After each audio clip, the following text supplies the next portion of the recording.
Hello everyone, সবাইকে সোনামণি learning সেন্টারে স্বাগত। আজকের ভিডিওতে আমি নিয়ে এসেছি রায় ও মার্টিন প্রশ্ন বিচিত্রা ষষ্ঠ শ্রেণীর ইতিহাসের মডেল সেট 5। এর আগে আমি অনেকগুলো সেট করিয়েছি, তোমরা যারা দেখোনি ভিডিও ডিসক্রিপশন বক্সে লিঙ্ক থাকবে, সেখান থেকে দেখে নিও। তাহলে চলো শুরু করা যাক আজকের পর্বটি। মডেল সেট 5 একের দাগে বলেছে সঠিক উত্তরটি বেছে নিও লেখো। 1, বর্ষা জাতীয় পাথরের অস্ত্র বানাতে পারত। সঠিক উত্তরটি হবে অপশন বি, বুদ্ধিমান মানুষেরা। বুদ্ধিমান মানুষেরা বর্ষা জাতীয় পাথরের অস্ত্র বানাতে পারত। পরের প্রশ্ন 2 এর দাগ, আদিম মানুষের জীবনে প্রথম জরুরি আবিষ্কার হলো। সঠিক উত্তরটি হবে অপশন সি, আগুন।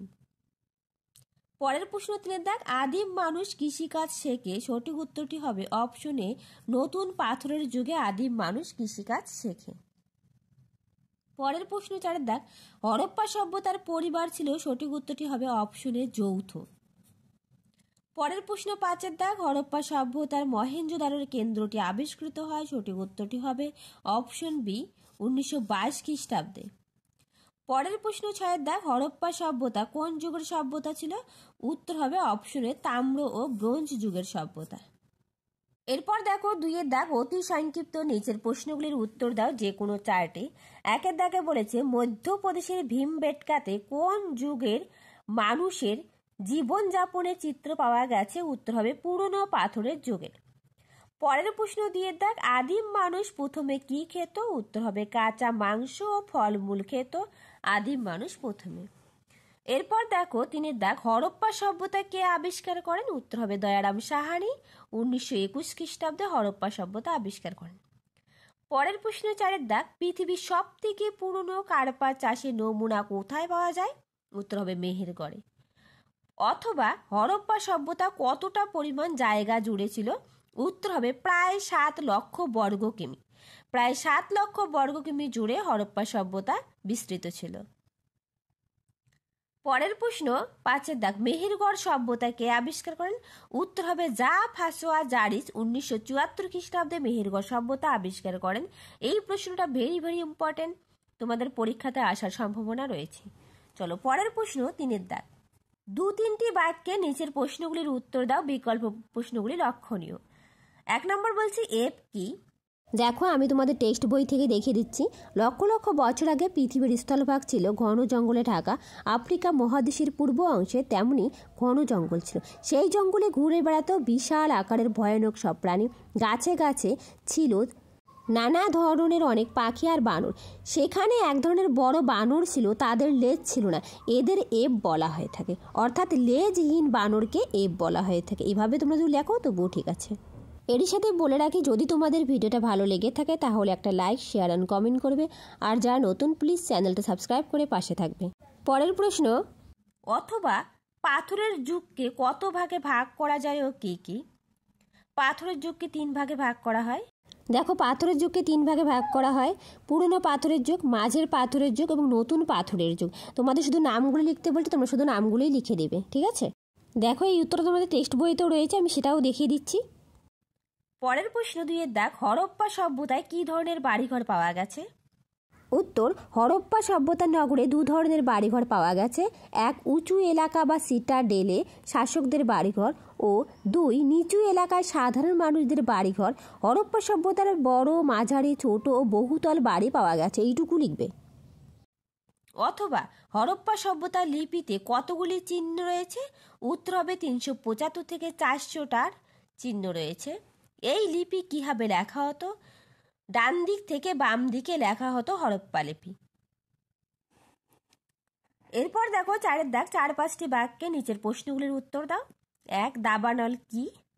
দেখো উত্তর, বনে লাগা আগুনকে দাবানল বলা হয়।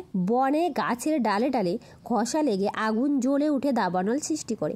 আদিম মানুষ আগুন জ্বালাতে শেখার আগে দাবানলের আগুনকে সংগ্রহ করে কাজ চালাতো, এটুকু লিখবে। চলো নেক্সট পার্ট। পুরনো পাথরের যুগে আদিম মানুষের জীবন কেমন ছিল? দেখো উত্তরটা তোমাদের টেক্সট বই থেকে আমি দেখিয়ে দিচ্ছি। পুরনো পাথরের যুগে আদিম মানুষের জীবন ছিল বেশ কঠিন ও কষ্টকর। দল বেঁধে তারা পশু শিকার করত, মিলেমিশে খাবার ভাগ করে খেত। প্রচণ্ড ঠান্ডা থেকে বাঁচতে পশুর চামড়া, গাছের ছাল পড়তো। আদিম মানুষ তখনও পোশাক তৈরি করতে শেখেনি। উপমহাদেশে কয়েকটি অংশে তেমন পুরনো গুহা বসতির নজির রয়েছে। এইটুকু লিখবে খুব সুন্দর করে, অথবা টিকা লেখো ভীমবেটকা। এই উত্তরটা তোমাদের টেক্সট বই থেকে দেখিয়ে দিচ্ছি, তোমরা প্রত্যেকের টেক্সট বইটা খুব ভালো করে পড়বে। দেখো উত্তর, মধ্যপ্রদেশের ভোপাল থেকে কিছুটা দূরে বিন্ধ্য পর্বতের গা ঘেঁষে নির্জন জঙ্গল, সেখানে 1957 খ্রিস্টাব্দে ভীমবেটকায় বেশ কিছু গুহার খোঁজ পাওয়া যায়। ওই গুহাগুলিতে পুরাতন পাথরের যুগ থেকে আদিম মানুষরা থাকতে শুরু করে। গুহার দেওয়ালে তাদের আঁকা ছবি পাওয়া গেছে, প্রায় সবই শিকারের দৃশ্য। নানা রকম বন্য পশুর ছবি রয়েছে, তাছাড়া পাখি, মাছ, কাঠবিড়ালির মতো প্রাণীরও ছবি দেখা যায়। এছাড়া দেখা যায় মানুষ একা অথবা দল বেঁধে শিকার করছে। তাদের কারো কারো মুখে মুখোশ, হাতে পায়ে গয়না, অনেক সময় মানুষের সঙ্গে কুকুরকেও দেখা যায়। ছবিগুলিতে সবুজ ও হলুদ রঙের ব্যবহার হলেও বেশি দেখা যায় সাদা এবং লাল রং। পরের প্রশ্ন 2 এর দাগ, হরপ্পা সভ্যতার শিলমোহর সম্পর্কে লেখো। হরপ্পা সভ্যতার প্রত্নতাত্ত্বিকরা অনেক শিলমোহর পেয়েছেন। শিলমোহরগুলিতে নানা লিপি, প্রতীক চিহ্ন খোদাই করা হতো। বেশিরভাগ হরপ্পীয় শিলমোহর এক ধরনের নরম পাথর কেটে তৈরি হয়। বেশিরভাগ শিলমোহর একটা উল্টো নকশা খোদাই করা হতো। নকশাটি সাধারণত কোনো না কোনো জীবজন্তুর, তার সঙ্গে এক সারি লিপি খোদাই করা থাকতো। ভিজে কাদা মাটিতে ওই শিলমোহর ছাপ দিলে তা সোজা হয়ে পড়তো। শিলমোহরগুলো বানাবার পরে সেগুলোতে একরকম সাদা জিনিস মাখানো হতো, তারপরে সেগুলো পুরানো হতো, ফলে খুবই শক্ত হয়ে যেত শিলগুলি। বেশিরভাগ শিলমোহরগুলি এক শিংওয়ালা একটি কল্পিত প্রাণীর ছাপ দেখা যায়। তাছাড়া অন্যান্য ছাপও শিলমোহরে রয়েছে। সিংহলা মানুষ, ষাঁড়, গাছ ও জ্যামিতিক নকশা খোদাই করা শিলমোহর পাওয়া গেছে। শিলমোহরগুলি থেকে হরপ্পার অর্থনীতি, ধর্মবিশ্বাস বিষয়ে অনেক কিছু জানা যায়। চলো পরের প্রশ্ন। এরপর দেখো 5 এর দাগ, নিচের প্রশ্নগুলির উত্তর দাও। 1. মানুষের সংস্কৃতি কিভাবে তাকে যুগে যুগে টিকে থাকতে সাহায্য করছে বলে তোমার মনে হয়? দেখো উত্তর, মানুষের চেয়ে বৃহৎ ও শক্তিশালী প্রাণী প্রকৃতির দাপটে একসময় বিলুপ্ত হয়ে গেছে। যেমন এক্ষেত্রে আমরা ডাইনোসরের কথা উল্লেখ করতে পারি। কিন্তু মানুষ আদিমকাল থেকে আজ পর্যন্ত টিকে আছে, এর মূল কারণ তার সংস্কৃতি। 1 নম্বর পয়েন্ট করবে সংস্কৃতির পরিচয়। 2 নম্বর পয়েন্ট করবে উন্নত মস্তিষ্কযুক্ত জীব মানুষ। 3 নম্বর পয়েন্ট করবে পরিবেশের সঙ্গে খাপ খাওয়ানোর ক্ষমতা। 4 নম্বর পয়েন্ট করবে দলবদ্ধভাবে মানুষ বসবাস করতে পারে। তোমরা প্রত্যেকটা প্রশ্ন পয়েন্ট করে করে লেখার চেষ্টা করবে। চলো পরের প্রশ্ন। পরের প্রশ্ন দিয়ে দেখ, হরপ্পা সভ্যতার মানুষের ধর্ম সম্পর্কে আমরা কি জানতে পারি?